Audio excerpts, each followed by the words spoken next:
The information provided on lifeinterruptedradio.com is for educational purposes only. Welcome, everyone, to the Autoimmune Hour on Life Interrupted Radio. I'm your host, Sharon Sayler from SharonSayler.com. And as always, I'm here another Friday night, 7 p.m. Oh, my gosh. Start of my weekend. I hope it's the start of yours. I always enjoy starting my weekend with you guys out there and sharing, all the fantastic things I've discovered. I just got back from 8 weeks on the road. Can you believe that? 8 weeks on the road. It's pretty crazy. I just am going, what was I doing? I'm recovering. That's what I'm doing now. I am recovering. And I've got some fun things planned here. It's right about cherry blossom time here in the Pacific Northwest. So I'm going to take my camera out on the weekend and just enjoy it. And I'm so excited about that. I just love taking those pictures. And if I get some really good ones, we're expecting some rain, so I'm hoping it's not going to knock the blossom spot off. But if I get some good ones, I'll share it up on the Facebook page with everybody. I've got my chai tea and almond milk, although I have to admit it's not homemade because I just got home. So it's some great raw almond milk anyway. Hope you're curled up with something fun because I have a really amazing guest. It's somebody I just recently met, and that's what's so cool. When you meet new people and you're like, wow, you have to be on the show, right? That's what happened here. Because Brenda Walton is on a mission to support women in discovering who they are, what they stand for, what they believe in, and the unshakable knowledge that nothing can stop them from achieving their dreams.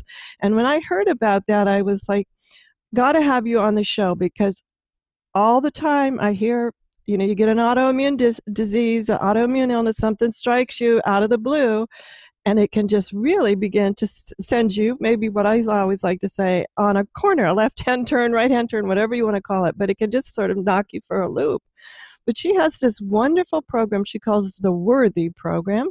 That's an acronym that we'll go through that helps her clients learn all about journey through self-doubt and discovery to find courage and their own self-worth. And when Brenda and I were talking, as we were deciding on the show, I was mentioning how when you become down, the first time you get this diagnosis and maybe you're having a full-blown flare, how you can really begin to question your own self-worth at that time. So welcome, Brenda. Thanks for being on the show. Thank you for having me. I'm excited to be here. Now, tell us a little bit about the W.O.R.T.H.Y program, because I know that's an acronym, and we'll just quickly go through what that stands for, and then we'll hit on some of the points that you and I talked previously about how it relates to people that come down with any sort of life-altering quick condition that just happens out of the blue. Yeah, so the W.O.R.T.H.Y program is a 6-step process. It's the acronym stands for each step in the process. So the W in W.O.R.T.H.Y stands for wake up. And that's all about figuring out what is and isn't working in your life and what you want to do about it. The O stands for own your power. And it's really about no longer playing small in your life and no longer settling for less than you deserve. R stands for relate with love, and there are 2 aspects to that. The first being unconditional love of self, and the second being unconditional love of others. The 4th step is T, which stands for trust, self, and source, and that's all about connecting with sources of higher power, so within our own selves and or an external source like God or universe or whatever that is for you. H stands for honor your past, and it's all about both celebrating the good things about our past, but also bringing closure to those emotional traumas that we've experienced so that they're not holding us back and preventing us from being our great self. And then the final step is Y, which is yes to life. And so once someone has worked through all of those steps, they're in this place where they're just ready to take on their life wholeheartedly and step into their own worthy self, whatever that looks like for them. Oh, wow. Yes, it's an awesome program that I was so excited to learn about. And one of the things, let's talk a little bit about when someone comes to you.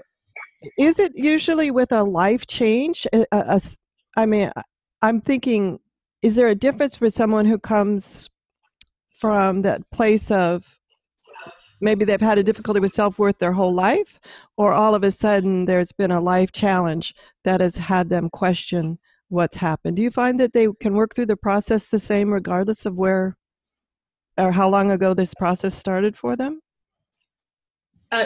Yeah, it definitely is the same in both instances. And I get people coming to me in both ways. So there's been some significant life event that has caused them to sort of, I refer to some of the things that happened in my life is I got this huge wake up call that said, you need to deal with some of this stuff. So it comes in a major medical diagnosis, or a relationship fell apart, or all of a sudden you lost a job and you don't have money to pay the bills. So it can come with some sort of major life event. But I also have clients coming to me that just have this sense that something's off, that their life isn't quite where they want it to be, and they don't know what it is that's preventing them from that. And so they can come from either direction. And I would say that the people who have some sort of major life event happening have this different awareness. So, holy cow, something's really off right here, and I want to do something about it, as opposed to someone who, is just, I would describe it as feeling out of sorts. I'm not sure if I have the best life I could have, and I see other people around me being super successful, and why am I not quite there? And so sometimes when they come from that space, it's more about actually waking them up first versus, a major life event where they've already had this huge wake-up call. Oh, that's a good point. I didn't think about that. Yes, when I got my diagnosis, that was a huge wake-up call, especially because I thought I had been doing a lot of healthy things. I exercised, don't drink, don't smoke, was eating what I thought was a healthy diet. Has since found out that it could have been a lot healthier. But you're right, that was a huge wake-up call. And I know that you talk a lot about gaining clarity during that time of that wake-up call is really critically important. Can you share with some of the ways that people can work through to get clarity on, okay, I've just had this major shock, and most likely in our case here, it is a medical diagnosis. That could be a real time of confusion. What are some tips you have for people so they can gain some clarity around, okay, what just happened and what does this really mean? Yeah, often I'll start my clients with creating a list, and for people who haven't had that huge sort of wake up call, it's often easier for them to start looking at what is and isn't working in a physical sense. So I'll have them go through their house and figure out what needs to be cleaned up, what's sort of off and needs to be addressed in some fashion. So it gets them in that mindset of looking at a situation around what can I do about it. And then once they sort of are in that flow, then I have them look at all personal life areas. So what's your finances like? What's your health like? And often that's when the really deep stuff will come out. So for example, a health situation, they might uncover that they haven't really been themselves for quite some time. And in the ongoing work that I'll do with them, it can uncover all kinds of different things. And depending on what they uncover and depending on what they want to do about it, will lead us in different paths around finding solutions to that. Wow, you got me thinking on two thoughts right there. First is we just had Sharon McGrill on talking about the toxic home and how, changing out different ways that you take care of your home. And one of her things is always about decluttering. And I'll tell you, I did that process, and you're right. There was something very freeing. And even though I didn't think I had a cluttered home, she has to go through and like, what do you really need? What or like or love? But it was an interesting process of what I did take away, and even some things that I felt like were keepsakes, somehow just packing them away with love. It was a very freeing experience. So I love that that's where you start, because that's a very safe place to start. I can imagine if we started right into the emotional stuff or something, it could just slow things down a little bit. Wow, that's well, and a perfect example comes from when I did this exercise myself. So there was and it seems like a minor thing now, but my husband had built a back deck for us, and he had completed the whole deck, but he hadn't completed the risers on the steps going down to the ground. And it was frustrating me, and it was annoying me. And why didn't he get that done? And so I had this emotional attachment to that. And when I stopped and thought about it, and I thought, I can fix that myself. I can pound a few nails into a few steps and finish that process off. And I was able to let go of that emotional attachment, the anger, the frustration that I was feeling by that one thing. And we all know that our emotional attachment to all kinds of things affects our personal well-being. So I don't know that it necessarily would lead me to, say, a significant health situation, but by being able to let go of that, I know that I'm making sure that I'm at my best self and not inviting in any kind of sort of additional negative energy. Well, you know what I loved about the process, and I think it's a great one. It's a nice, safe way to start. It was not difficult. I didn't go into it like, we're going to work on your emotions, or we're going to work on your not letting go, or, I just went into it like, I've lived here a long time, and there are some things that I definitely could get rid of or pack away or give away, whatever you want to call it. And there was an implied safety in that, I think, because it was, in my mind, it was just cleaning up the house, so to speak. But by the time I was done and you looked around, there was a real sense of lightness about it that allowed me to go, okay, that wasn't so bad. And I could see how that's a perfect first step to opening the door to some things, that could be a little bit more difficult, but you've already got this frame of mind that, wow, that's not so bad. I'm able to let go here. I can let go there. Absolutely. And it's so empowering and freeing. And that while looking at that other stuff, that emotional stuff might be scary, you already have a sense of accomplishment, success. And there's this, okay, I'm not sure I want to go into it, but I've had some success, so let's give it a try.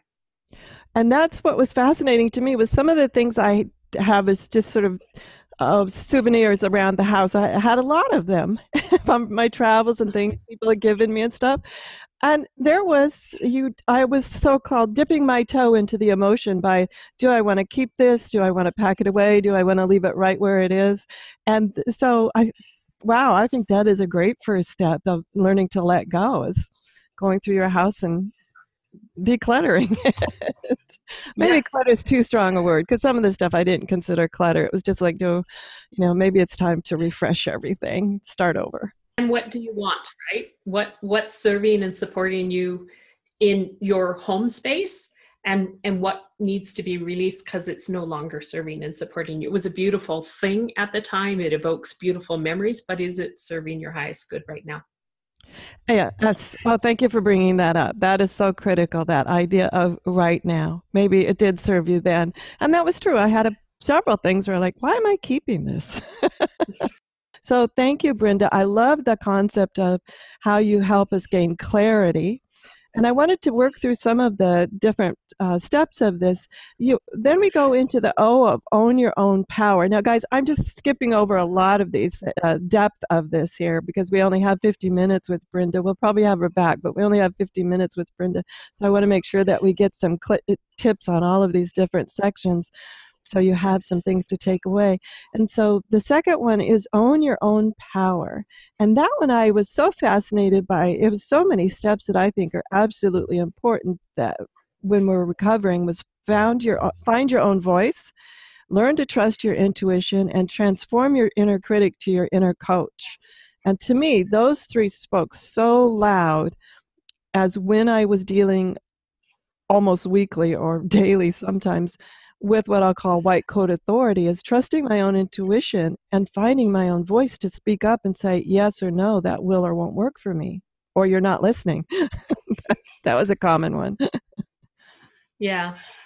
And that often can be, we're so conditioned to take advice, especially from doctors, that especially for someone who is struggling with self-worth, it's often really hard to stand up and speak up and advocate for yourself, because you already have these feelings of self-doubt and who am I to question this authority? They went to medical school for how many years, and who am I to sort of challenge that? But it's such a brave and courageous thing to do, to stand up for yourself, to advocate for yourself, because nobody knows what's going on inside of you with your body, with your health. Nobody knows that better than you. And so I just really honor and respect women, people in general, because men struggle with this as well too, but health issues too. But I really honor and respect people who have the courage to stand up for themselves and say, this is or isn't working for me. I'd like another opinion. I'd like to get some more information, whatever it is. It's such a courageous thing to do. Absolutely. And sometimes you just even feel crummy. And then the last thing you want to do is worry about starting some sort of conflict that you don't feel like you're on your best defenses about. And that's so true. I love that. And one of the things you talk about is transforming the inner critic to inner coach in this part of the program. And, I found the inner critic could be easily turned on by, I'll say, well-meaning people who start questioning, how did you get here? Or you must have done something wrong. Or, it was an interesting dynamic at the first part of the diagnosis of how that inner critic probably was loud enough to begin with, but then had outside forces sort of amplifying it. What are some ways that you encourage people to strengthen their inner coach to help rein in the inner critic? There are a lot of ways that you can start to shift that. I talk to folks about just awareness. So you need to pay attention to the things that are entering your inner awareness, your conscious mind, and determine whether it's empowering and supportive, or whether it's something that's keeping you playing small. And often we defer to those things that keep us playing small, because especially people who struggle with a self-worth kind of issue, it comes from years and years and years and years of either being told or implied through society that in some way we don't measure up. And so to actually silence that, you first have to identify that you're even in that space, that you're in this place of not being an inner coach, but instead you're actually being an inner critic. I talk about the bully within, because often the things that I hear people describing about themselves is far worse than what they would ever tolerate someone in a playground or some public situation being bullied, but they will allow that language within themselves. The other one, and this happened for me recently, I was recently hospitalized myself. It wasn't from a disease, but I actually fell and broke some bones. And I knew that I wanted to protect and keep sacred the space that I was in when I was in the hospital.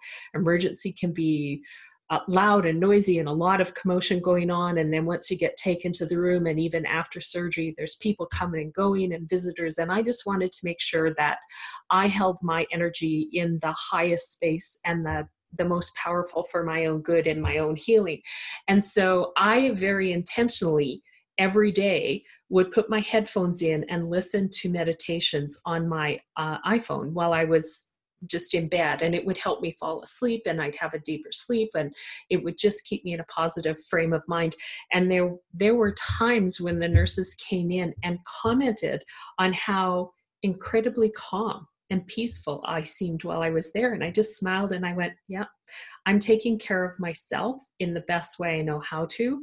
And I'm ensuring that all of the energy that's affecting me is from an empowered and positive space.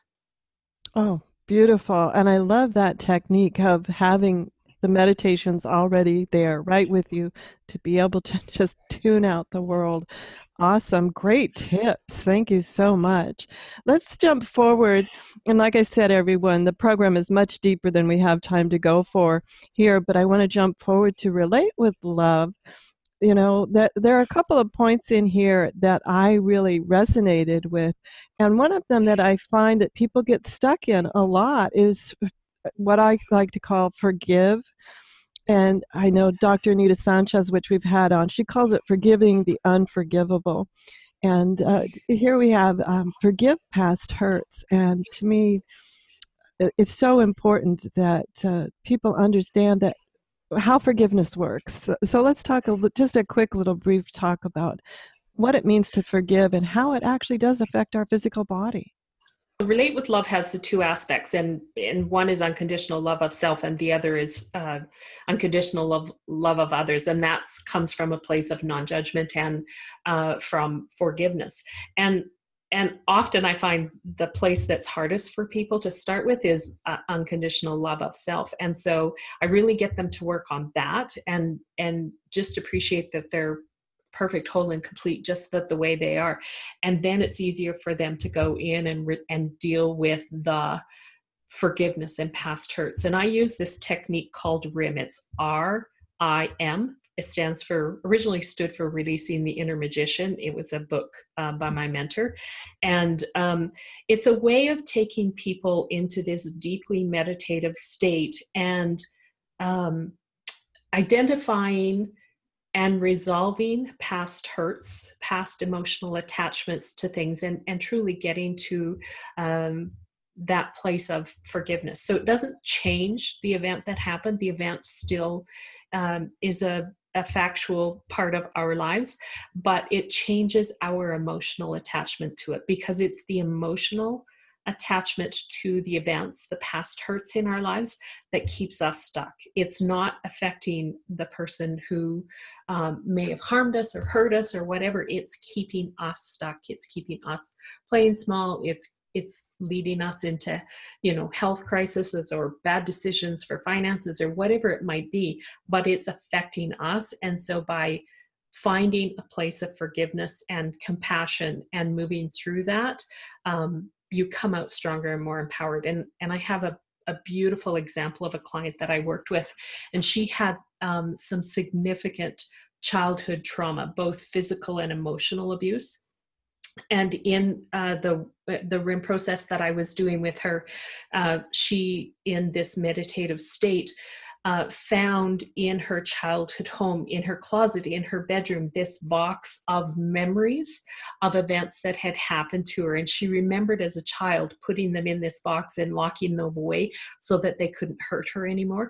And when she took them out, so she was in this meditative state, and when she took them out and she sort of took out each event and looked at it and examined it, she actually had a different sense of each of those events. And she actually, at the end of it, felt compassion and forgiveness for the people who had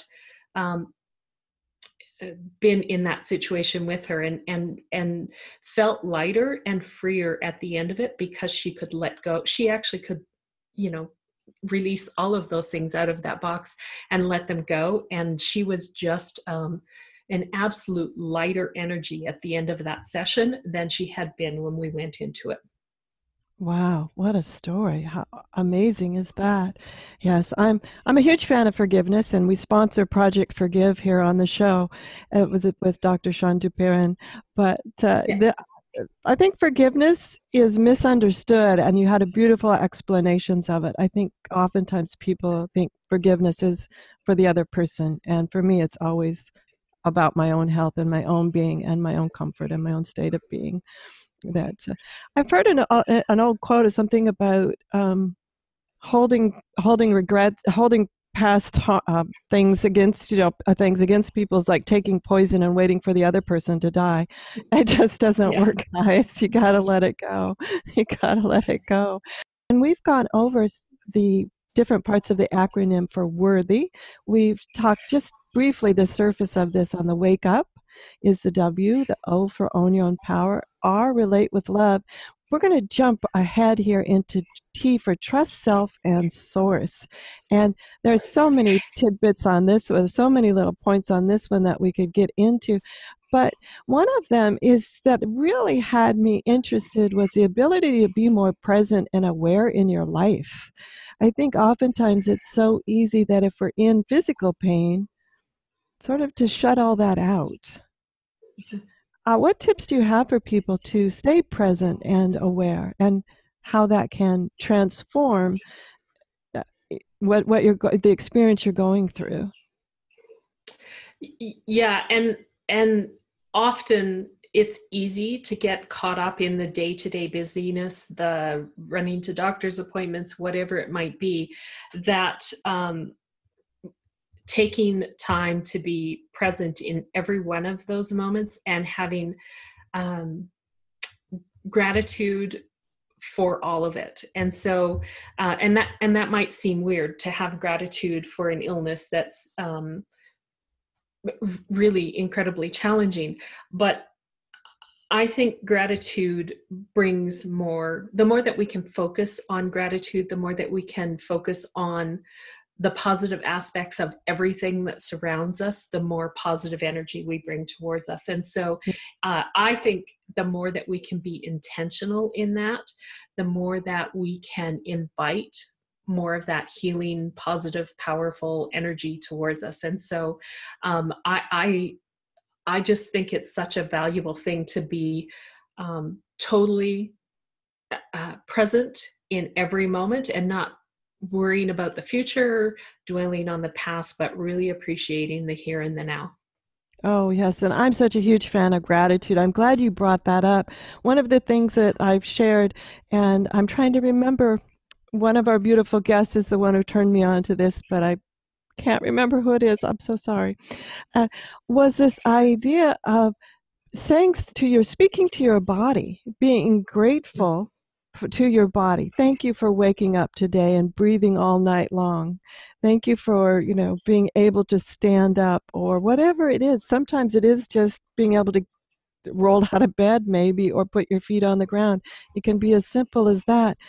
But this process was being, thank you, body, instead of, oh, goodness, body, you're doing this all wrong. Why are you not doing this? Why are you not doing that? But focusing on what it's doing correctly, what it's doing right, what it's still doing every minute that's keeping you here and functioning and heading towards that thriver place if you're not there yet, or if you're there yet, keeping you there in the thriver place. So thank you for bringing that awareness to us again, because gratitude is definitely one of my favorite ways of keeping my body in the right place. Well, and sometimes even, and this might sound really odd, but even gratitude for the illness, because the illness woke us up. The illness put us on a path to even better space. So it doesn't mean that you aren't still dealing with the illness, but it's this, you talked even in the beginning, I think it was, where you thought you were really healthy, and then you had this awareness that you have this illness, and you even invited more health into your space. And so as odd as it seems, it's not just gratitude for the body that I'm in, but gratitude for this wake-up call before it was too late. Now I actually can be an advocate for myself. Now I can find ways to improve and do even better than I thought I was before. And what a gift. Thank you. Thank you for bringing this into my awareness. That's awesome. I'm glad you bring that up. I've talked about that. I know I wouldn't be doing the autoimmune hour if it hadn't been for the diagnosis. And all of the things I learned prior to that in the communication world about standing up as a professional, teaching people public speaking, courageous communication skills, conflict resolution skills, has played into this, which is just fantastic for me, because so many people say, I don't know how to talk to my doctor. And a lot of the things we talk about here is how to be a great self-advocate for yourself, as well as talking to yourself. So you're right. There are silver linings in all these interesting turns that our life takes. And the last two I want to just briefly just jump on is here. H is for honor your past. And you have this different places about understanding how to move through stuckness quicker as well as finding closure. But in the sake of time, I really want to know about how to move through stuckness quicker, because I think we all tend to get stuck on occasion. Yeah. So stuckness, what I describe in my own experience is, it doesn't mean I don't hit that stuck point every once in a while. Even the creator of this program can still find moments where I'm stuck in my own self-worth. But what happens for me now is I have this awareness of, oh, wow, I'm doing it again.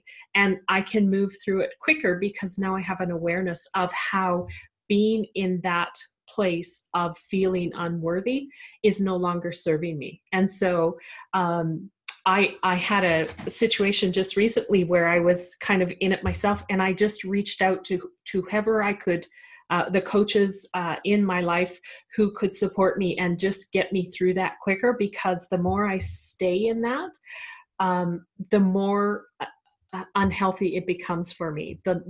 It's not serving me, it's not moving me forward, it's keeping me stuck. And so I find that having done all of the work, I have this heightened awareness of when I'm even in that state and what I need to do to get myself out of it. So maybe it's getting a hold of someone who's a coach in your life that can help you. And because often a coach or some external source like that has a way of looking at whatever you're stuck in from an objective viewpoint. So they're not emotionally attached to it. They're not triggered by whatever just happened. And so they can ask some really great questions that help you step out of the situation and look at it from a different perspective so that you can actually move through it. It's been invaluable for me, the coaches that I've had in my life, and helping me move through what I need to do so that every time it happens after that, I can get back on track so much quicker. Oh, yes, I know. And stuckness is one of those things. It's like I have a mentor who talks about just learning in general. And I think stuckness falls into that category.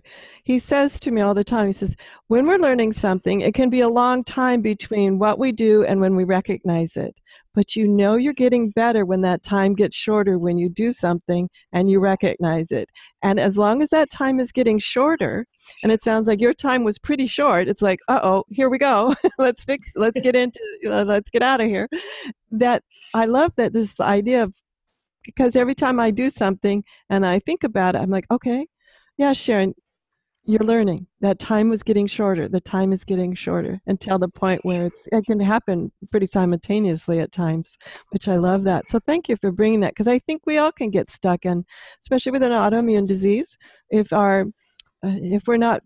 we take a little slip down the mountain, like I say, we're feeling really great, and then the next morning we wake up and we start getting stuck in like, oh, what did I eat? What was it? Stress? What?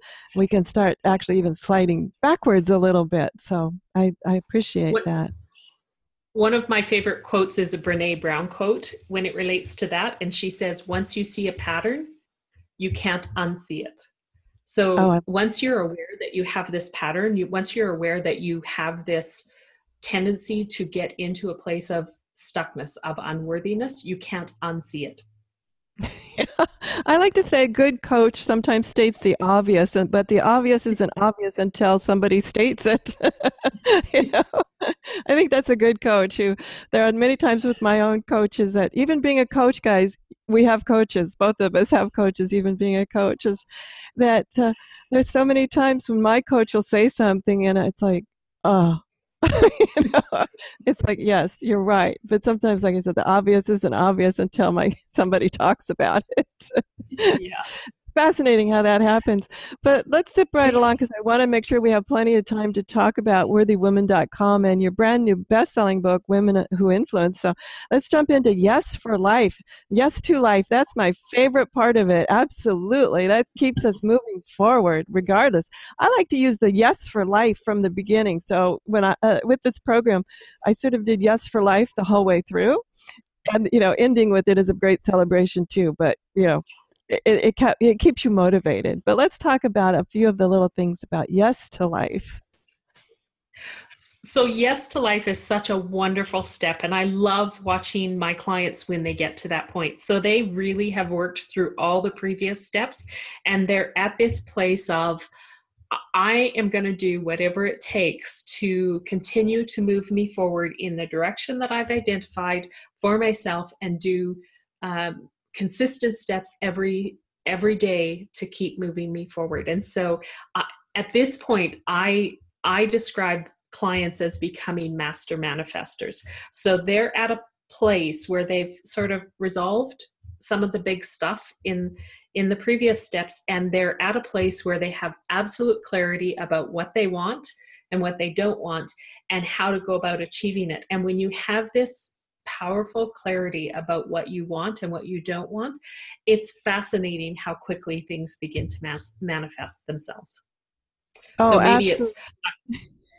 it's I want to find I have a friend who recently also sustained an injury, and she knew that she wanted to find a healthcare provider that had this specific expertise. And so she just began asking and asking and asking, and eventually one of the people that she asked put her right in touch with the exact person that she was looking for, and has been in a state of recovery now. She had a traumatic brain injury and has been in a state of recovery now, and is moving through that process quicker than even her doctors thought she would. So what would normally take somebody 3 or 4 or even longer to work themselves through, she's going through it in months, and moving forward in such a positive way. And it's because she has this absolute clarity that I'm going to find somebody who understands what I'm talking about, who can give me the kind of help that I'm looking for. And I'm not going to stop asking. I'm not going to stop looking until I find it. Oh, bravo. Bravo. I love that. And I think that is the mindset to wellness for sure. And one of the things I wanted to point out that you mentioned was moving forward in the right direction. I want to point out that the direction can change, because with this clarity that you get through the program, the clarity that you get, what is fascinating to me, it's okay to change your mind, or it's okay to change directions, even if you're like, okay, this is where I'm headed. But sometimes when you get down that road, you're like, I want to go over there. So like when you're driving on a vacation and you see that crazy roadside attraction, like, well, let's stop there for a minute. But this clarity that you have about what you want, and specifically what you don't want. Because that, a lot of times when someone bumps against what you don't want, you have the courage to say from your clarity, that's not going to work for me. And it comes from a place of confidence, as opposed to, I don't have any other choice, I guess I'll try this path. Right. When you have that clarity of what you want and what you don't want. And I think they're both important. But I don't know about you, Brenda, but have you found that sometimes people are better able to say what they don't want, and sometimes they get stuck in what they want? They're like, oh, I don't want that to happen again, and that happened, and I don't want that. I'm not going back there. Yet when you say, so what do you want instead? They're like, absolutely. And that's what the Relate with Love step is really about, because it's okay to care for myself. And I think people who are stuck in and have struggled with self-worth for a long time, look at that Relate with Love as being selfish or self-serving. And the truth is, it's actually critical so that you actually can be forgiving with yourself, and know that you may be on one path and get some new information that makes you go, oh, maybe I want to go over here. And that's okay, because it's coming from a powerful place, as opposed to, I don't know where to go next. If it's coming from a powerful place as opposed to a helplessness place. Yes, the powerful place, everyone. Finding and claiming our powerful place. And part of that, I just enjoy the W.O.R.T.H.Y program with Brenda Walton. And Brenda, I want to make sure we have plenty of time here to talk about your brand new bestseller, Women Who Influence. And then we'll jump into over at worthywomen.com. So let's talk a little bit. Congratulations, by the way. Let's talk a little bit about your book. Yeah, so I am a co-author with 30 other women in a book called Women Who Influence. And all 30 women tell powerful stories about how their life, their journey has led them to a place of influencing others and influencing the world around them. And each story is equally powerful. It's an honor to be a part of that with these incredible women. But just give us a little tease about your story. Well, my story in the book is titled I'm Totally Worthy, and it's all about my own journey through the 6 steps and some of the things that I bumped up against. One was, I've had a number of things in my life that have probably perpetuated this belief that I'm not worthy, but it's through my own journey that every time I can stand up and claim my worth, life just becomes magical for me. And so that's a bit of what the story is about, is some of the things that I bumped up against in my own self-worth and how I got myself through them. And that's what I love about these anthology books, where you can see little bits of yourself in everybody. And you're like, oh, I can relate. I can relate. And that, what I love about being able to do that is then all of a sudden, you as the reader, I'm not alone. I'm not the only one that's ever felt this way or felt that way or been stuck there or been through that muck over there. And that's what I love about these anthologies. And it's really interesting that you say that, because probably for 30 years, I was in my own space of not feeling worthy, because I honestly believed I was the only person who felt that way. I looked at everybody around me and thought, how do they have it all together? And I don't. And I never talked to anybody about it. So I kept to all these things to myself. And the more that I open up about it and the more that I talk about it, the more free I become. I know. Isn't that it's an interesting dynamic that happens. I find that about with our illness too. The more we talk about it, the more we understand that other people go through similar things, and you can share like what worked for you and what didn't work for you. And I love that about our community here at the Autoimmune Hour on Life Interrupted Radio, which brings me to your community, worthywomen.com. Share a little, I know you have a brand new website. It's absolutely gorgeous. Share a little bit about the site. So what I really like about that website is there are a number of videos, each talking about one of the steps in the worthy process. So people can go there, they can look at the videos, they can hear different stories that I tell. I shared a couple on the call today, but different stories for each of the steps and clients that I've worked with, and get a better understanding of what each of those steps are. And then also as a part of it, total disclosure here, as a part of it, you're also through that site eligible to sign up for a complimentary coaching call with me. So a 30-minute call to see whether the Worthy program is a fit for you and whether you want to look at that as an option. So, but you can look at all the videos for free. Doesn't cost you anything to look at the videos. And as you can tell, she's just a powerhouse of knowledge here that can help you through that. So enjoy the videos over at worthywomen.com. We'll have that up on the show description as well. And Brenda, thank you so much for being on the show tonight. I think this understanding these other angles of what can keep us stuck and our health from not moving into the thriving position.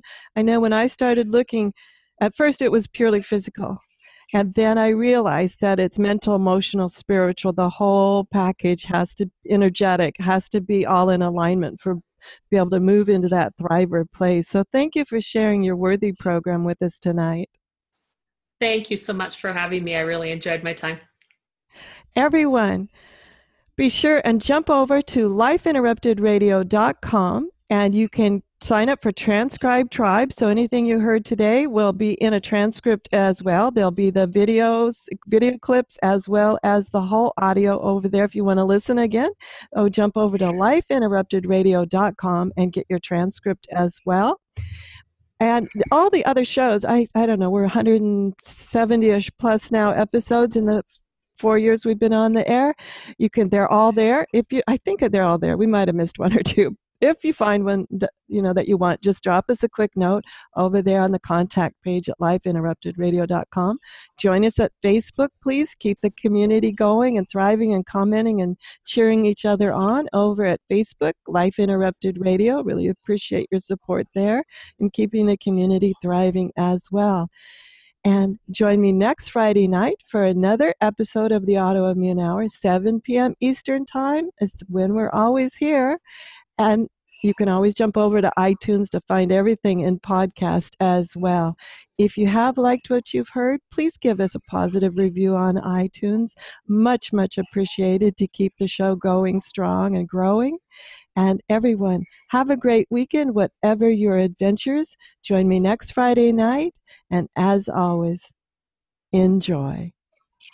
The information provided on lifeinterruptedradio.com is for educational purposes only. What you hear, read, and see on Life Interrupted Radio is based on experience only. The information presented here should never be used for any legal, diagnostic, or treatment purposes. Always seek sound legal, medical, and or professional advice regarding any problems, conditions, and any of the recommendations you see, hear, or read here on Life Interrupted Radio.